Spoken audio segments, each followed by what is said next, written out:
कहते हैं, जब प्यार हदें पार कर जाए और समाज, परिवार व इष्ट की दीवारों से टकरा जाए तो अंजाम अक्सर खूनी हो जाता है। उत्तर प्रदेश के गाजीपुर जिले का एक छोटा सा इलाका जहां खेतों की हरियाली और गांव की सादगी बसती है, वही एक ऐसी प्रेम कहानी ने जन्म लिया जिसने रिश्तों को शर्मसार कर दिया और अंत में एक नौजवान की जान ले ली। यह वीडियो सच्ची घटनाओं से प्रेरित है।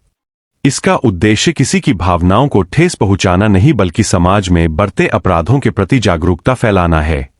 नमस्कार दोस्तों, मेरा नाम है ऋतिक और आप देख रहे हैं आके क्राइम स्टोरी। तो चलिए शुरू करते हैं। हम किसी भी प्रकार की हिंसा का समर्थन नहीं करते। आज की हमारी पहली घटना उत्तर प्रदेश के गाजीपुर की है।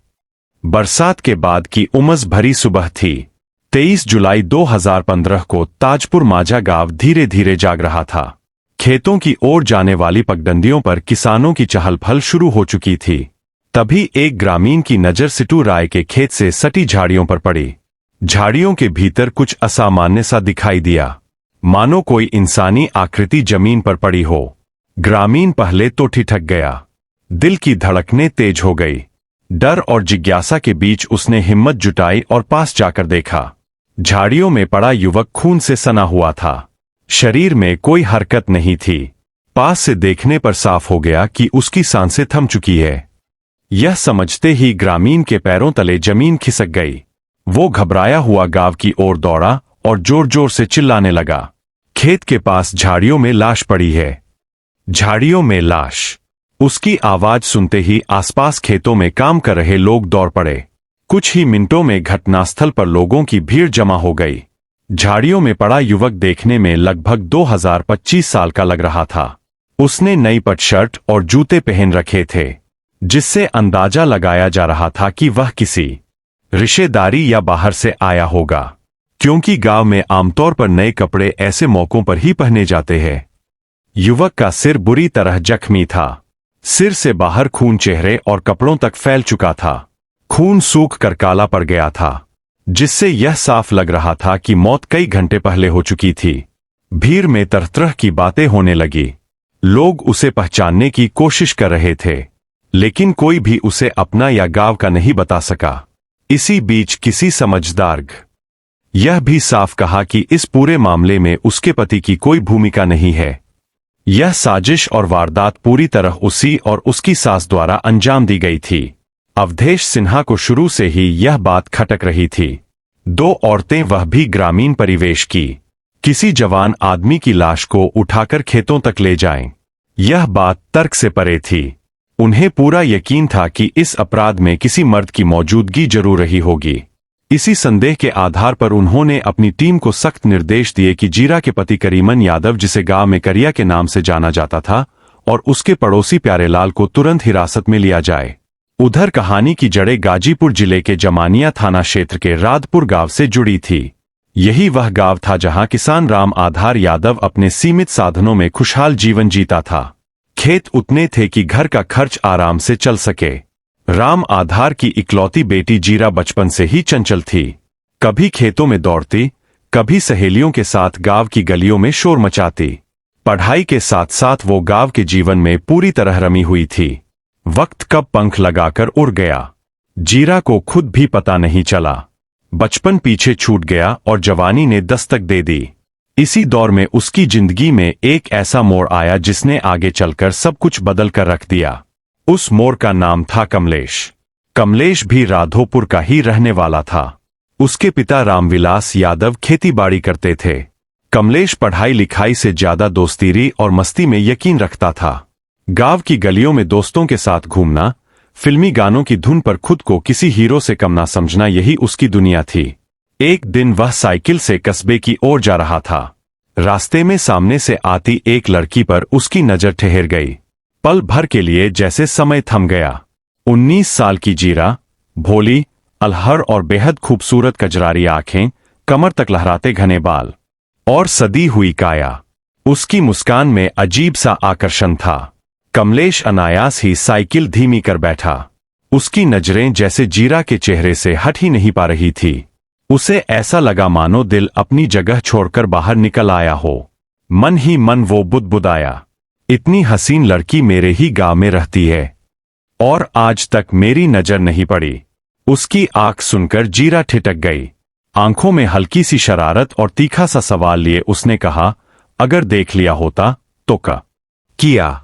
खेतों के बीच जीरा जानवरों के लिए घास का भारी गट्ठर उठाने की कोशिश कर रही थी, मगर ताकत जवाब दे रही थी। आसपास कोई नजर नहीं आ रहा था। तभी कमलेश वहां पहुंचा। हालात समझते देर नहीं लगी।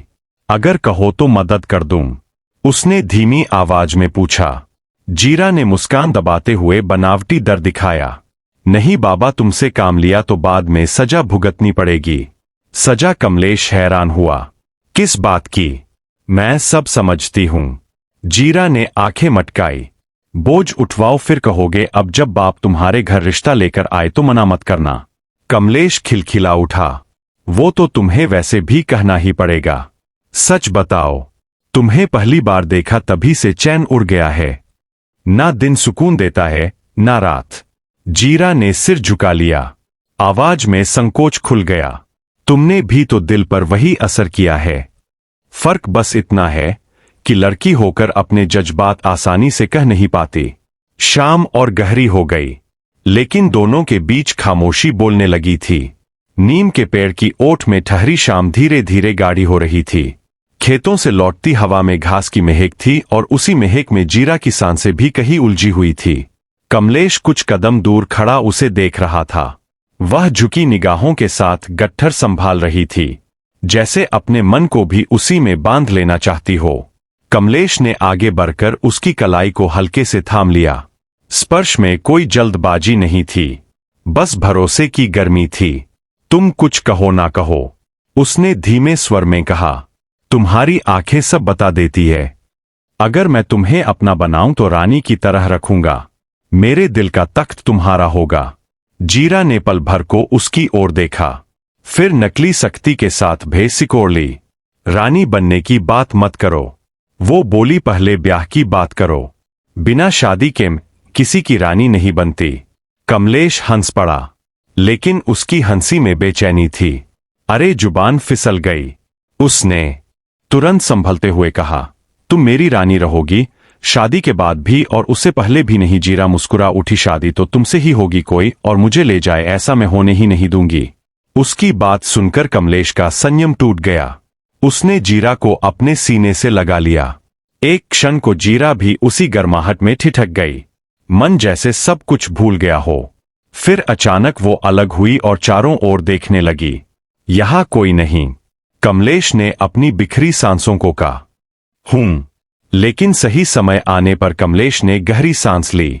मैं इंतजार करूंगा, उसने कहा।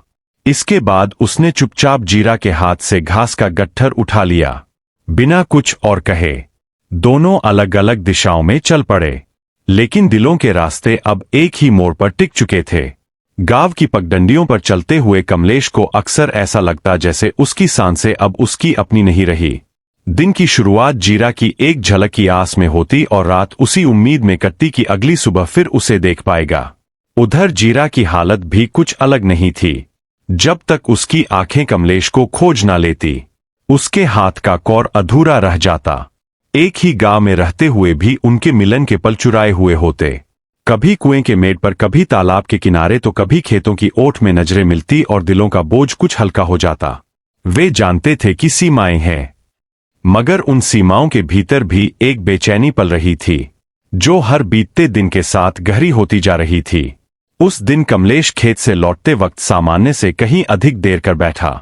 आसमान का रंग बदल चुका था और हवा में नमी घुल गई थी। तभी बादलों ने अचानक आसमान को घेर लिया और मूसलाधार बारिश शुरू हो गई। रास्ता फिसलन भरा हो चला था, इसलिए वह तेजी से कदम बढ़ाने लगा। तभी उसकी नजर बरगद के पुराने पेड़ की ओर गई। पेड़ की छांव में बारिश से खुद को बचाती हुई जीरा खड़ी थी। चारों ओर सन्नाटा था, ना कोई राहगीर ना कोई परिचित चेहरा। कमलेश बिना सोचे समझे उसी ओर बढ़ गया। आज देर कैसे हो गई? कमलेश ने भीगे बालों से पानी झटकते हुए पूछा। जीरा ने उसकी ओर देखा। आंखों में एक अनकही मुस्कान तैर गई। देर नहीं हुई, उसने धीमे से कहा। मैं जानती थी तुम यहीं से गुजरोगे। कमलेश ने एक कदम और पास आकर कहा, लगता है आज इरादे कुछ और ही है। जीरा की सांसें भारी हो गई। जैसे तुम्हारे बहुत पाक साफ हो। वो मुश्किल से बोल पाई। अब उनके बीच बस कुछ इंच का फासला था। बारिश की आवाज के बीच दिलों की धड़कनें साफ सुनाई दे रही थी। कमलेश ने हाथ बढ़ाया और जीरा बिना किसी झिझक के उसकी बाहों में सिमट गई। भीगी हवा, बरसता पानी और दबे हुए जज्बात सब एक साथ उमड़ पड़े। कमलेश ने उसके चेहरे को थामकर उसकी आंखों में झांका, मानो इजाजत मांग रहा हो। जवाब शब्दों में नहीं, खामोशी में मिला। उसने झुककर उसके होठों को छू चूम लिया। समाज की आंखों से दूर खेतों और पगडंडियों के बीच पनपने वाली यह कहानी अचानक नहीं बनी थी। यह धीरे धीरे सुलगती हुई आग थी, जिसे पहली बारिश की एक साज ने हवा दी। उस दिन बादलों की ओट में भावनाएं इतनी करीब आ गई कि शब्दों की जरूरत ही नहीं रही। एक पल की हिचक के बाद जीरा ने खुद को कमलेश के भरोसे छोड़ दिया। ना कोई वादा था, ना कोई शर्त, बस एक अनकहा स्वीकार, जिसने दोनों को भीतर तक बदल दिया। उस मुलाकात के बाद जीरा की दिनचर्या बदलने लगी। खेत से लौटते समय उसका रास्ता लंबा होने लगा। कदम अक्सर साज के सन्नाटे की ओर मुड़ जाते। जहां चारों तरफ खामोशी होती, वहीं उनके दिलों की बेचैनी शोर मचाती। छिप छिप कर मिलने की आदत ने रिश्ते को और गहरा कर दिया। यह कोई क्षणिक आकर्षण नहीं रहा था, बल्कि ऐसा बंधन बन चुका था जिसमें डर भी था और ललक भी। लेकिन गांव की हवा में बातें देर तक छिपी नहीं रहती। एक दिन बरगद की छाव तले किसी की नजर पड़ गई और वही नजर आग बनकर जीरा के घर तक पहुंच गई। नतीजा वही हुआ जो ऐसे मामलों में अक्सर होता है। डांट, मार और घर से बाहर निकलने पर सख्त रोक। पिता ने देरी किए बिना फैसला सुना दिया। जीरा की शादी तय कर दी गई और उसे मायके से दूर खिदरपुर भेज दिया गया। विरोध का वक्त ही नहीं मिला। सब कुछ इतनी तेजी से बदला कि कमलेश सिर्फ दूर से देखता रह गया। शादी के बाद दोनों ने चुप्पी ओढ़ ली। जीरा ने ससुराल की मर्यादा